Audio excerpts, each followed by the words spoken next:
नमस्कार दोस्तों, आप देख रहे हैं करंट न्यूज़ और मैं हूं आपके साथ साक्षी। आज की 5 बड़ी खबरों पर नजर डालते हैं। तो आज की सबसे पहली खबर ये है, यूपी की ज्ञानपुर सीट से बाहुबली विधायक विजय मिश्रा के कब्जे से मुक्त कराई गई जमीन पर पर्यटन थाना बनेगा।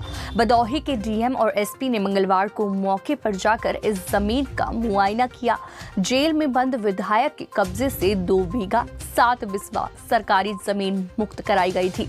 यह जमीन पर्यटन थाना बनाने के लिए जल्द ही पुलिस विभाग को सौंप दी जाएगी। प्रयागराज और वाराणसी नेशनल हाईवे के बीच भदोही के उच्च थाना क्षेत्र के नवधन गांव में है। पुलिस के मुताबिक विधायक विजय मिश्रा ने हाईवे के किनारे एक जमीन की रजिस्ट्री कराई थी।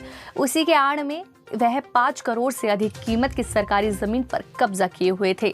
विधायक ने जमीन को 4 दीवारी बनवाकर अपने कब्जे में कर लिया था। प्रशासन को जानकारी होने के बाद जेसीबी लगाकर 4 दीवारी तोड़ दी गई। उस पर विधायक का अवैध कब्जा हटवा दिया गया। डीएम और एसपी ने जमीन का स्थलीय निरीक्षण किया।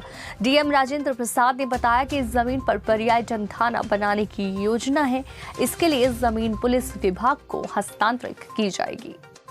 अब आते हैं आज की दूसरी खबर पर। एआईएमआईएम ने उत्तर प्रदेश विधानसभा चुनाव के लिए अपना पहला उम्मीदवार घोषित कर दिया है।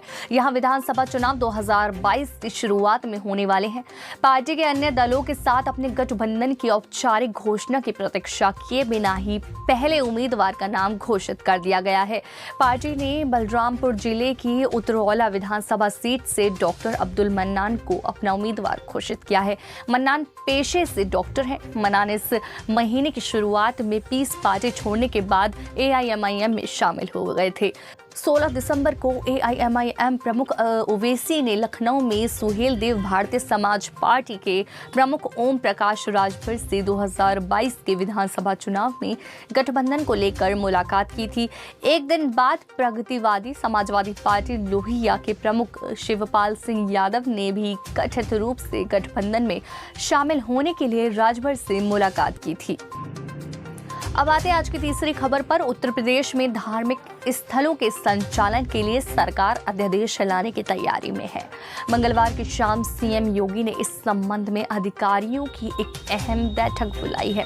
बैठक में सीएम धार्मिक स्थलों के रखरखाव, पंजीकरण और संचालन से संबंधित अध्यादेश का प्रस्तुतिकरण यानी प्रेजेंटेशन देखेंगे। मिली जानकारी के अनुसार सरकार प्रदेश के मंदिरों, मस्जिदों और अन्य धार्मिक स्थलों के पंजीकरण और संचालन के लिए नियम या कायदे तय करने पर विचार कर रही है।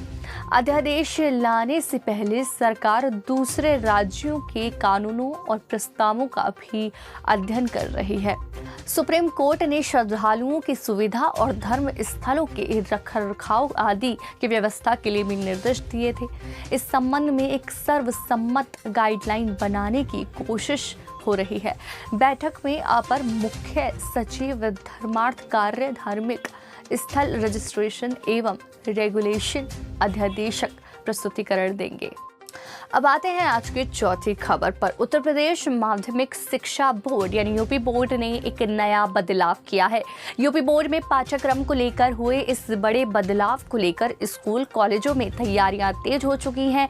हाई स्कूल इंटरमीडिएट की परीक्षा 2021 का कार्यक्रम भले ही जारी नहीं हुआ, लेकिन यह तय कर दिया गया है कि यह परीक्षा पाठ्यक्रम के 70% के आधार पर ही होंगी।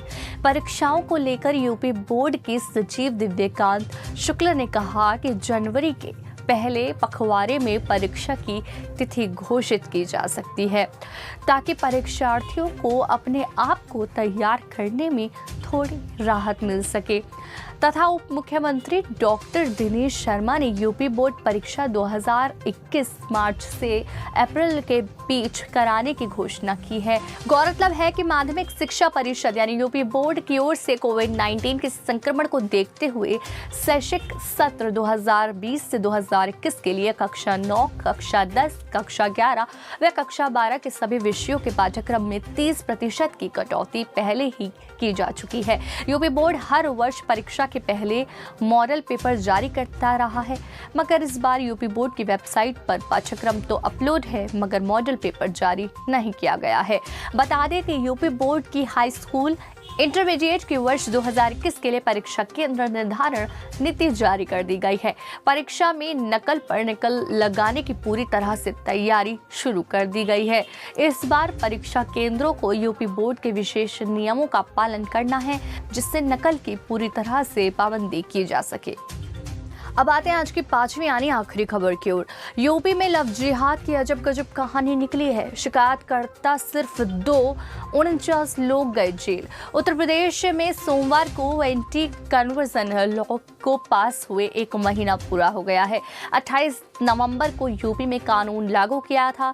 इस कानून के लागू होने के बाद से अब तक 14 केस दर्ज किए गए हैं, जिसमें 51 लोगों की गिरफ्तारी हुई है और 49 लोग जेल में हैं। 14 मामलों में से 13 में हिंदू महिलाएं पर कथित तौर पर इस्लाम धर्म अपनाने का दबाव बनाया गया है।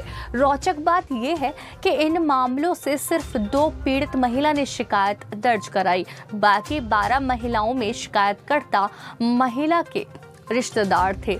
आपको बता दें कि कानून के आने के बाद ओवैस अहमद के खिलाफ पहला केस दर्ज किया गया था। उन पर हिंदू महिला पर विवाह का दबाव डालने का आरोप है।